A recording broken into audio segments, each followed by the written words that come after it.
Hello guys, welcome to my channel. कैसे हो आप सब? आई होप आप सब अच्छे से होंगे, आप सब बढ़िया होंगे। आई होप आप सबको मेरा जो पिछला जो एमसीक्यू सेशन है वो आपको समझ आया होगा, आपने वो किया भी होगा, आपने वो समझ आया होगा अच्छे से। आज उसी का दूसरा पार्ट है। वो हमने लास्ट टाइम 1 से लेके 20 तक क्वेश्चंस किए थे। आज 21 से लेके आगे क्वेश्चंस करेंगे हम, जितने हो सकते हैं। तो आई होप आप सबको वो पिछला अच्छे से देखा होगा, अच्छे से समझा होगा। मैं आपसे रिक्वेस्ट करता हूँ कि आप ये लेक्चर बीच में स्किप मत कीजिएगा, क्योंकि बीच में ऐसी कोई बातें समझ आता हूँ मैं, ऐसी कोई बात बोलता हूँ तो आपको स्किप हो जाएंगी, तो फिर आपको क्वेश्चन या तो समझ नहीं आएगा, या तो आप बोलोगे कि फिर ये हमें समझ नहीं आया, आधा ही बोला था, आधा ही सुना था। तो मैं आपसे रिक्वेस्ट करता हूँ आप ये पूरा लेक्चर एंड से लेके एंड तक देखिएगा, स्किप मत कीजिएगा। तो चलिए आज हम स्टार्ट करते हैं। क्वेश्चन नंबर 21 से स्टार्ट करना है ना मैं आज, तो चलिए स्टार्ट करते हैं 21 से लेके। तो क्वेश्चन नंबर 21 क्या कहता है? क्वेश्चन 21 कहता है the horizontal angle which the true meridian makes with magnetic meridian is called. Horizontal line, एक ट्रू मेरिडियन मैग्नेटिक मेरिडियन के साथ क्या उसे कहते हैं? उस हॉरिजॉन्टल लाइन को हम क्या कहते हैं? जैसे मैं यहाँ पे आपको दिखाता हूँ सर्कल पे ये करके, ये हमारा ट्रू मेरिडियन है। अब मैग्नेटिक मेरिडियन के साथ जो एंगल बनेगा यहाँ पे, मैग्नेटिक मेरिडियन के साथ जो एंगल बनेगा यहाँ पे, मैग्नेटिक मेरिडियन हो गया ये यहाँ से ऐसे करके, कोई भी यहाँ तो ईस्ट में होगा या तो वेस्ट में होगा। इसको हम क्या कहते हैं? इसको हम कहते हैं मैग्नेटिक डिक्लिनेशन। ये इसका आंसर, मैग्नेटिक डिक्लिनेशन। तो चलिए आगे बढ़ते, आगे का क्वेश्चन करते हैं। एक और 22nd क्वेश्चन है। तो क्वेश्चन 22 क्या कह रहा है? क्वेश्चन 22 है if the bearing of A B is north west 40 degrees, bearing of B C is south east 70 degrees, then the value of angle A B C is. Angle A B C की value बतानी है हमें। क्या है? Angle A B C की value निकालनी है। तो पहले हम ये क्वेश्चन जो है वो हम इमेज से थोड़ा सा इजी करने की कोशिश करेंगे। वैसे आपको पता है इसका आंसर क्या है, लेकिन हम ये क्वेश्चन से थोड़ा सा समझने के लिए क्वेश्चन इमेज से करेंगे। ठीक है, मैं यहाँ पे इमेज ड्रा कर रहा हूँ। कैसे करते हैं हम यहाँ पर क्वेश्चन? देखिए मैं यहाँ पे बनाऊँगा। पहले हमें क्या लेना है? पहले नॉर्थ वेस्ट में, नॉर्थ वेस्ट ये हो गया हमारा, ये हमारा नॉर्थ है, ये वेस्ट है, ये साउथ है, ये और ये ईस्ट है। ठीक है, नॉर्थ वेस्ट क्या है? 40 डिग्रीज, 40 डिग्री। और क्या बनाता है, किसके साथ बनाता है? ये हमारा ए है यहाँ पे, ऊपर बी सी एक और है। ठीक है, बी सी जो है हमारा, ये मैं पूरा यहाँ तक लेके जाता हूँ आपको, यहाँ तक ये है यहाँ पे 70 डिग्री। ये यहाँ से इसने 70 डिग्री बी सी लिया हुआ है, ये वाला है 70 बी सी है ना। ये हमारा नॉर्थ है, ये वेस्ट है, ये ईस्ट है, ये साउथ है। ये हमारा साउथ ईस्ट में इसने इसका 70 है, बी सी है ना। तो हमें पूछा गया है एंगल ए बी सी, यानी कि ये वाला एंगल हमें ढूंढना है, ये वाला एंगल हमें ढूंढना है। कैसे ढूंढेंगे हम ये एंगल? ये बहुत ही इजी है। 70 में से हम 40 माइनस करना है ना। एंगल ए बी सी हमारा, ये मैंने इसलिए इमेज से दिखाया क्योंकि इसे इजी हो जाता है समझना। 70 में से 40 माइनस करना है, इज इक्वल टू 30 आ जाएगा। ये है इसका आंसर। हुआ इजी, इमेज से तो इजी हुआ ना, इसलिए मैं कह रहा हूँ इमेज से ये क्वेश्चन अब एग्जाम में भी कीजिएगा। तो चलिए आगे बढ़ते हैं क्वेश्चन नंबर 23 पे। क्वेश्चन 23 क्या कहता है? In compass surveying the direction and length of survey length is measured by compass. Question पूछा गया है कंपास सर्वे में क्या होता है। ऑप्शन ए दिया गया है direction and length of survey line is measured by compass. Direction और लेंथ ऑफ सर्वे दोनों हम कंपास से मेजर करते हैं, या खाली हम डायरेक्शन मेजर करते हैं, या length of survey line is measured bye chain और टेप। क्या लेंथ ऑफ सर्वे हम चेन या टेप से मेजर करते हैं? तो आंसर आपको बताना है। ऑप्शन ए है, ऑप्शन ओनली बी है, या ओनली सी है, या बोथ ए बी सी है, सॉरी बी सी है। तो हम कंपास से खाली डायरेक्शंस लेते हैं, लेंथ नहीं लेते हैं, तो ये इसका ऑप्शन ए नहीं है, ऑप्शन ए गलत है। Direction is measured by compass, ये ठीक है। लेंथ जो है होती है सर्वे लाइन की, वो हम चेन और टेप से लेते हैं, तो इसका ऑप्शन रहेगा डी, बोथ बी एंड सी, ये सही है इसका ऑप्शन। क्वेश्चन नंबर 24 की तरफ चलते हैं। क्वेश्चन नंबर 24 क्या कहता है? कहता है क्वेश्चन है in prismatic compass, prismatic compass में क्या है? ऑप्शंस दिए गए हैं the graduated ring attached to the compass moves with sight uses is not possible without tripod. The needle remains stationary when box is rotated. Whole circle bearings are calculated. Prismatic compass में आपको पता ही है whole circle bearing हम calculate करते हैं. बाकी सारे option गलत है इसके, ये इसका ऑप्शन सही है. ठीक है, चलिए आगे बढ़ते हैं क्वेश्चन नंबर 25 के लिए. क्वेश्चन 25 कहता है the true meridians. True meridians क्या है? क्या ये पैरेलल होते हैं ईच अदर, या कन्वर्ज एट पोल होते हैं, या कन्वर्ज एट नियर इक्वेटर होते हैं, या नन ऑफ दीज. तो ये क्या होता है ट्रू मेरिडियन में? क्या होता है ट्रू मेरिडियन में? होता है वो कन्वर्ज होते हैं पोल पे. ये आप याद रखिए, वो पोल पे कन्वर्ज होते हैं. तो ऑप्शन बी इसका सही आंसर रहेगा. ठीक है, पोल पे वो कन्वर्ज होते हैं और इक्वेटर वो डाइवर्ज हो जाते हैं. लाइन जो ट्रू मेरिडियन की लाइनें होती हैं ना, पोल पे कन्वर्ज हो जाती है, एक ही जगह पॉइंट मीट करती हैं, और इक्वेटर पे वो डाइवर्ज हो जाती है. चलिए आगे बढ़ते हैं क्वेश्चन नंबर 26 के लिए. क्वेश्चन 26 क्या कहता है? Inclination of compass needle to the horizontal towards the pole is called. Inclination जो होता है, जो एक साइड या मतलब किसी दोनों साइड, ईस्ट या वेस्ट साइड में नीडल का झुकाव, उसे क्या कहते हैं? उसे हम साउथ पोल या नॉर्थ पोल की तरफ नीडल का झुकाव होता है, उसे हम क्या कहते हैं? उसे हम कहते हैं डिप. क्या कहते हैं? डिप. ठीक है, तो चलिए 27 क्वेश्चन 27 करते हैं. 27 क्वेश्चन कह रहा है the dip of compass needle. Dip of compass needle क्या होता है? क्या वो कांस्टेंट होता है? क्या वो वेरी करता है place to place, and zero होता है इक्वेटर पे और मैक्सिमम होता है पोल्स पे? या ऑप्शन सी कहता है is zero at equator and poles. क्या वो इक्वेटर और पोल्स पे दोनों पे जीरो होता है, या वो वेरी करता है प्लेस टू प्लेस? तो इसका क्वेश्चन बहुत ही इजी है, मैंने आपको हज़ार बोला, मतलब लास्ट टाइम भी लेक्चर में बताया होगा. वो वेरी करता है. क्या करता है? वो वेरी करता है मैक्सिमम, और मैक्सिमम पोल्स पे होता है और जीरो इक्वेटर पे होता है. ठीक है, ये इसका आंसर बी रहेगा आंसर. तो आगे बढ़ते हैं क्वेश्चन 28 की तरफ. मैग्नेटिक डिक्लिनेशन क्या होता है? Magnetic declination dash. क्या ये remain same at different places, varies from place to place, या does not vary with temperature? None of these. ये मैंने इससे पहले भी आपको बताया. जैसे डिप होता है वेरी, वैसे ही मैग्नेटिक डिक्लिनेशन भी वेरी होता है फ्रॉम प्लेस टू प्लेस. चलिए आगे बढ़ते हैं क्वेश्चन 29 की तरफ. 29 कहता है the quadrantal bearing of lines lie in a third quadrant making an angle in clockwise with the north is. जो कह रहा है क्वेश्चन, हम इमेज के थ्रू यहाँ पे मैं करना चाहूँगा, यहाँ पे आपको समझाने के लिए. देखिए, थर्ड क्वाड्रेंट की बात कर रहे हैं ना यहाँ पे, ये थर्ड क्वाड्रेंट की बात हो रही है यहाँ पे. ये रहा हमारा क्वाड्रेंटल सिस्टम. थर्ड क्वाड्रेंट ये हो जाता है, ये फर्स्ट, ये सेकंड, ये थर्ड, ये फोर्थ, ये नॉर्थ, ये साउथ, ये वेस्ट, ये ईस्ट, है ना. तो ये कह रहा है थर्ड क्वाड्रेंट में हमारा क्या चक्कर चल रहा है यहाँ पे. थर्ड क्वाड्रेंट में होता है, ये है ना third quadrant, sorry third quadrant में ये वाला है. तो इसका फॉर्मूला मैंने आपको बताया था. इसका फॉर्मूला होता है south theta minus 180 degrees west. ये है इसकी फॉर्मूला, ये वाला इसका ऑप्शन डी इसका सही आंसर है. जितनी बेयरिंग होगी उससे माइनस करेंगे हम 180, हमें वहाँ पे इसका बेयरिंग आ जाएगा. ठीक है, तो क्वेश्चन 30 की तरफ चलते हैं. 30th क्वेश्चन कहता है the difference between the fore bearing and back bearing for a station is equal to. वो किसके बराबर होता है? क्या वो एक्सटर्नल एंगल के बराबर होता है, क्या वो इंटरनल एंगल के बराबर होता है, या इधर एक्सटर्नल और इधर इंटरनल, या राइट एंगल के बराबर होता है?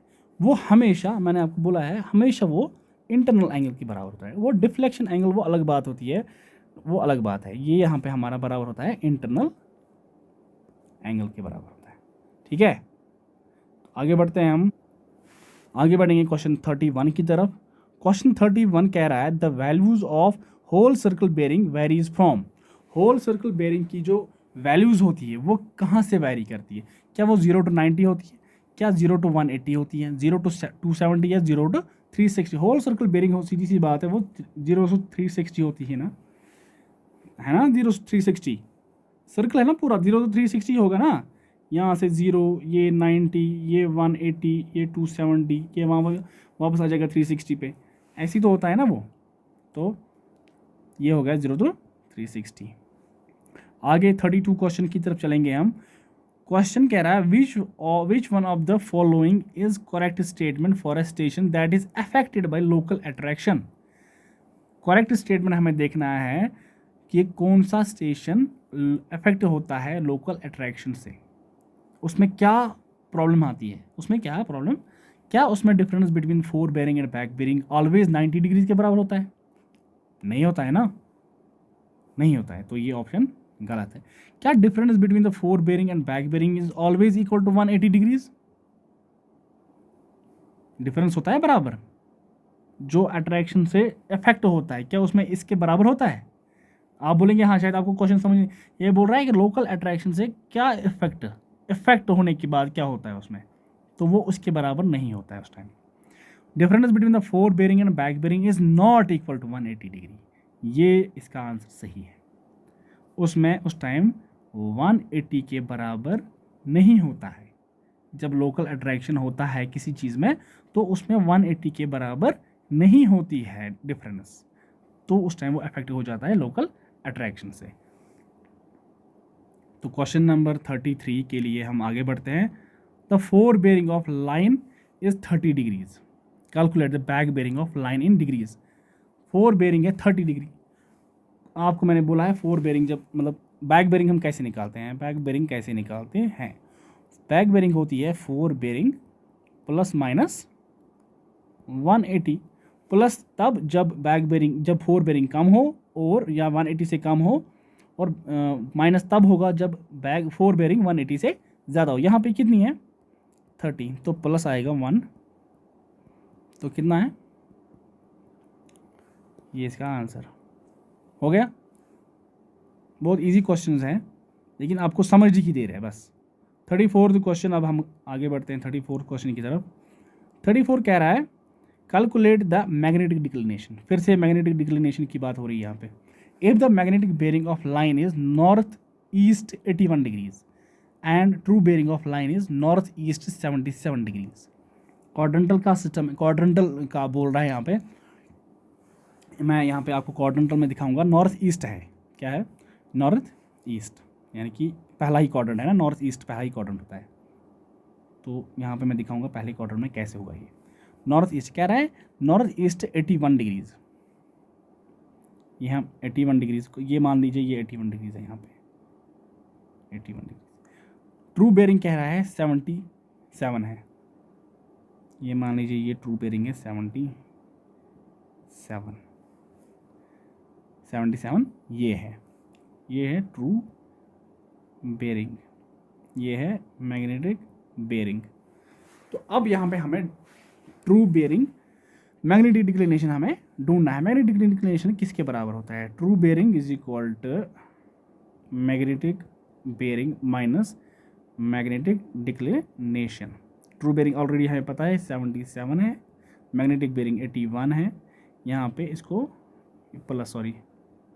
प्लस ट्रू बेयरिंग है ना, मैग्नेटिक डिक्लिनेशन कितना है यहाँ पे वो हमें निकालना है। तो ये हो जाएगा magnetic declination is equal to 81 minus 77 है ना, वो होगा 4 डिग्रीज। ठीक है, तो 4 डिग्री वेस्ट की तरफ होगा ये, 4 डिग्री वेस्टवर्ड। कहाँ, कौन सा ऑप्शन है ये? Option C, 4 degree minus 4 degree westward. ये हम 81 ही इस साइड में लेके जाएंगे, ये 81 प्लस है, यही माइनस हो जाएगा। ठीक है, तो ऐसे हो जाएगा, ये माइनस 77 माइनस 81 ऐसे रहेगा, फिर ये -4 आएगा, तो वही होगा वेस्टवर्ड की तरफ। आई होप आपको प्लस माइनस में यहाँ पर कुछ समझ, मतलब कन्फ्यूजन नहीं होगा प्लस माइनस में। तो चलिए 35th की तरफ चलते हैं हम। क्वेश्चन 35 कह रहा है calculate true bearing of a line if magnetic bearing of line is south east 60 degrees and magnetic declination is 5 degrees eastwards. तो ये हमारा जो है क्वेश्चन ये आता है सेकंड क्वाड्रेंट में, सेकंड क्वाड्रेंट में आता है ये क्वेश्चन।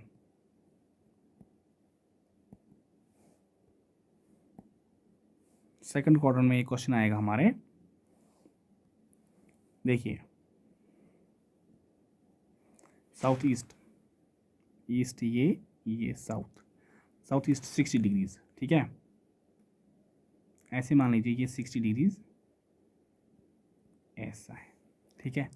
हम इसको पहले कन्वर्ट करेंगे होल सर्कल बेयरिंग में। होल सर्कल बेयरिंग में कैसे कन्वर्ट करेंगे इसको, 180 minus 60 degrees is equal to 120। तो ये हो गया हमारा 120, कौन सा, ठीक है, 120 वो हो गया।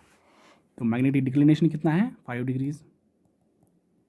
ईस्ट वर्ड है तो प्लस आएगा, वेस्ट होता तो माइनस आ जाता। अब देखते हैं ट्रू बेयरिंग होता है magnetic bearing plus magnetic declination. Magnetic bearing कितनी है, 120, हाँ हमने कन्वर्ट किया ना 120 में, प्लस 5 है इज इक्वल टू कितना हो गया 125। अब हमें वापस कन्वर्ट करना है ना इसमें, तो अब हम क्या करेंगे, इसको साउथ पता ही है हमें, 180 माइनस 125 ईस्ट, वो कितना होगा, वो होगा 55 degrees south east. Answer south east C है, ठीक है। तो चलिए क्वेश्चन 36 की तरफ चलते हैं हम। 36 क्वेश्चन है, कह रहा है for no error in the magnitude the difference degrees in the magnitude of 4 bearing and back bearing of line is. Difference कितना होता है 4 बेयरिंग और बैक बेयरिंग में जब कोई एरर उसमें ना हो। सिंपल सा एक सिंपल सा क्वेश्चन है जो बिल्कुल आपको पता है, 180, सिंपल सी बात है। 37th क्वेश्चन की तरफ चलते हैं। 37 कह रहा है calculate the whole circle bearing of line if it is reduced bearing is north west 30। North west पहले ही पता है, नॉर्थ वेस्ट, ये नॉर्थ ये वेस्ट ये 30 डिग्री। अब कैलकुलेट करना है वापस हमें, हम इसको इसमें होल सर्कल बेयरिंग में कन्वर्ट करना है। होल सर्कल बेयरिंग होती है 360 minus reduced bearing, 360 minus 30, 330 degree, ये है बी इसका राइट आंसर है। तो चलिए आगे बढ़ते हैं 38th क्वेश्चन की तरफ। 38th क्वेश्चन कह रहा है which of the following is true for the limit of accuracy in the compass surveying. Limit of accuracy in compass surveying कौन सा सही है। Should not be more than 5 minutes, should not be less than 5 minutes, should not be more than 10 minutes, should not be less than 10 minutes. इसका सही answer है पहला, should not be more than 5। इससे ज़्यादा एक्यूरेसी, इससे ज़्यादा error नहीं हो, इससे ज़्यादा लिमिट इतना ही है, 5 मिनट ऊपर नीचे इतना ही है बस। 38th क्वेश्चन से आगे बढ़ते हुए 39th क्वेश्चन कह रहा है which of the following statements correct for whole circle bearing. Whole circle bearing के लिए इसमें से कौन सा ऑप्शन सही है। होल सर्कल बेयरिंग के लिए इसमें कौन सा option, it is always measured in anti clockwise direction. क्या हमें ये हमेशा एंटी क्लॉकवाइज डायरेक्शन में मेजर करते हैं होल सर्कल बेयरिंग, नहीं, हम ये एंटी क्लॉकवाइज में मेजर नहीं करते हैं। It is always measured in anti clockwise direction from south end of the reference, नहीं। It is always measured in clockwise direction from the south end of reference, नहीं। It is always measured from north end of reference, ये है इसका answer. Always measured from north end हमेशा reference होता है, south and हमारा reference नहीं होता है, ठीक है। आई होप आपको ये समझ आ गया होगा। क्वेश्चन नंबर 40 की तरफ चलते हैं हम। क्वेश्चन 40 कहता है what is the declination if magnetic meridian is towards the west side of the true meridian. West side में जब मेरिडियन होगा ट्रू मेरिडियन के वेस्ट साइड में जब मैग्नेटिक मेरिडियन होगा तो उस टाइम कौन सा इसमें से ऑप्शन सही है, उसमें से इधर नेगेटिव पॉजिटिव होगा या नेगेटिव होगा या पॉजिटिव होगा या ज़ीरो होगा। जब वेस्ट साइड में होता है तब क्या होता है, नेगेटिव हमेशा, माइनस मैंने बोला है east plus negative, west negative. आगे चलते हैं क्वेश्चन 41 की तरफ। क्वेश्चन 41 कहता है calculate the reduced bearing of line if it is whole circle bearing is 130 degrees.